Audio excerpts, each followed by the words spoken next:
Hello guys, আসসালামু আলাইকুম। Welcome back to my channel. আশা করি তোমরা সব ভালো গেছো। আলহামদুলিল্লাহ আমরাও কিন্তু ভালো আছি। আর ঈদের পরে আজকে অনেক দিন পর সবজি রান্না হয়েছে, তো তোমাদের সঙ্গে ভাবলাম চলো শেয়ার করি। তো এইখানে দেখতে পাচ্ছ, এটা আমি বরবটি আলু দিয়ে আর ফুরুলি তৈরি করে একটা তরকারি করেছি। আর এই তরকারিটা মোচার তরকারি আমার শাশুমা দিয়ে গেল।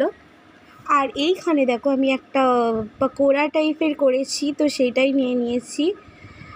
আর এর ভিতরে একটু চিকেন দিয়েছি, ফ্রিজে রাখা ছিল, তো সেই ভাজা চিকেনটাই দেয়া আছে।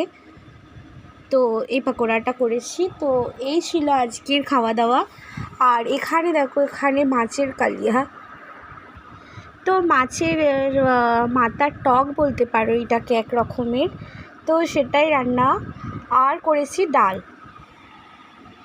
আর এখানে করেছি মুসুরির ডাল, একটু পেঁয়াজ দিয়ে মশলা দিয়ে বেশ ভালো করে ঘন করে। তো এই ছিল আজকের রেসিপি।